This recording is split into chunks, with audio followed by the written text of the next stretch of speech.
नमस्कार, मी इक्बाल रेटरेकर. तुम्ही पाहत आहात सकलम ग्राउंड रियालिटी, जिथे आपण शोधतो बातम्यांच्या पलीकडचं सत्य. आज आपण बोलणार आहोत गोकुळ दूध संघाशी संलग्न सुमारे 1200 दूध संस्थांच्या बद्दल. गोकुळ दूध संघाशी संलग्न असलेल्या सुमारे 1200 दूध संस्था अवसायनात काढण्याची मागणी का होत आहे आणि ही मागणी करणारे प्रकाश बेलवाडे यांच्या मागे खरोखरच काही अदृश्य शक्ती आहे काय, यामागे वेगळा काही अँगल आहे काय, किंवा त्यांनी उपस्थित केलेले मुद्दे खरोखरच रास्त आहेत का, आणि रास्त असतील तर दूध का दूध, पाणी का पाणी व्हायला काय हरकत आहे, की यामागे केवळ राजकारण सुरू आहे. याशिवाय पडद्यामागून सत्तेची सूत्र हलवून गोकुळ दूध संघावर वर्चस्व प्रस्थापित करायचा प्लॅन आहे काय, असे एक ना अनेक प्रश्न आता उपस्थित होत आहेत. सध्या गोकुळचे सत्तारूढ आणि विरोधी संचालक दोघेही 1200 संस्थांच्या मागे उभे असलेले दिसतात. त्यामुळं या सर्व हालचाली मागे अदृश्य शक्ती कुणाची आहे व त्या अदृश्य हात कोण आहे हे कोणीच स्पष्ट सांगत नाही.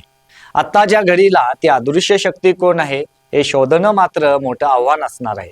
गोकुळ दूध संघाची निवडणूक महायुती म्हणून एकत्र लढणार असे नेते मंडळी जाहीर करत आहेत. तरीही महायुतीच्या नेत्यामध्येच खेचाखेचीचे राजकारण सुरू आहे की काय, अशी शंकाही आता उपस्थित होत आहे. दूध संस्था अवसायनात काढणे या राजकारणात कोणाची अदृश्य शक्ती आहे, प्रशासक नेमणुकीची स्वप्ने कोण बघत आहेत, असे अनेक सवाल या निमित्ताने निर्माण झाले आहेत. तर दुसरीकडे अदृश्य शक्तीच्या विरोधात रान उठवण्यासाठी सत्ताधारी सर्व संचालक सरसावले आहेत. तर हे सर्व राजकारण पाहता गोकुळच्या दुधाला आता राजकारणाचाही वास येऊ लागला आहे. गोकुळ दूध संघाच्या विद्यमान संचालक मंडळाची मुदत 4 मे 2026 रोजी संपत आहे. त्यामुळे आता गोकुळ दूध संघाची निवडणूक प्रक्रिया सुरू होणार होती. तोपर्यंत 1200 संस्थांचा वाद न्यायालयात गेला. या संस्था अवसायनात काढण्याच्या निर्णयावरील स्थगिती उठवली गेली. त्यानंतर या 1200 दूध संस्था अवसायनात निघणार अशी चर्चाही रंगू लागली. त्यामुळं या दूध संस्थांचे सभासदत्व कमी होण्याची भीती व्यक्त केली जात आहे. त्यामुळं या दूध संस्थांनी गोकुळ संचालकांच्याकडे दाद मागितली आहे. त्यानुसार या दूध संस्थांच्या मागे आम्ही सर्व संचालक हिमालय प्रमाणे मागे राहू, अशी ग्वाही देखील गोकुळ दूध संघाचे चेअरमन नवीद मुश्रीफ यांनी नुकतीच दिली आहे.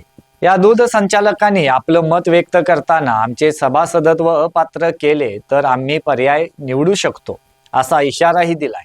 काही गोकुळच्या संचालकांनी तर या दूध संस्थेचे सुमारे 1,15,000 लिटर दूध दररोज येत असेल तर गोकुळ दूध संघालाही याचा फटका बसण्याची भीती व्यक्त केली आहे. त्यामुळं साहजिकच गोकुळच्या सत्तेत असलेल्या सर्व संचालकांनी संस्था चालकांची बाजू घेत शासनाला जाब विचारण्याचे ठरवले आहे. याबाबत या 1200 दूध संस्थांचा मेळावा देखील आज कोल्हापुरात सोमवारी संपन्न झाला. त्या मेळाव्याला गोकुळ दूध संघाचे सर्व संचालक उपस्थित होते. अगदी विरोधात असलेले संचालक देखील यावेळी उपस्थित होते. त्यांनी या 1200 दूध संस्थांच्या पाठीशी राहण्याचा निर्धार व्यक्त केला. तर दुसरीकडे गोकुळ बिनविरोध होण्यासाठी देखील संचालक प्रयत्न करत आहेत. इतक्या राजकीय घडामोडी घडत असताना 1200 संस्थांचा वाद उच्च न्यायालयापर्यंत कसा पोहोचतो, यामागे कोण अदृश्य शक्ती आहे, असा सवाल मात्र आता गोकुळच्या राजकारणात उपस्थित केला जात आहे. एक मात्र निश्चित की या घडामोडी मागे अनेक अँगल आहेत. कालांतराने ते बाहेर देखील येतील. कारण ज्या प्रकारे प्रकाश बेलवाडे याचिका दाखल करतात, त्याशिवाय गोकुळ दूध संघात जाऊन एक प्रकारे माहिती मागतात, हे सर्व पाहता ते जर योग्य कायदेशीर मार्गाने माहिती मागत असतील तर ती देण्यास काहीच हरकत नसावी. गोकुळ दूध संचालकांनी देखील त्या 1200 संस्था कशा योग्य आहेत हे कागदपत्र पटवून द्यायला हवं. अवसायनाची टांगती तलवार असणाऱ्या या दूध संस्थांचे दूध कायम सुरू आहे. मग आम्ही अवसायनात कसे, अशी विचारणाही या संस्था करत आहेत. 50 लिटरपेक्षा अधिक दूध असूनही आम्हाला नोटीस का, अशी विचारणा ही दूध संस्था चालक करत आहेत.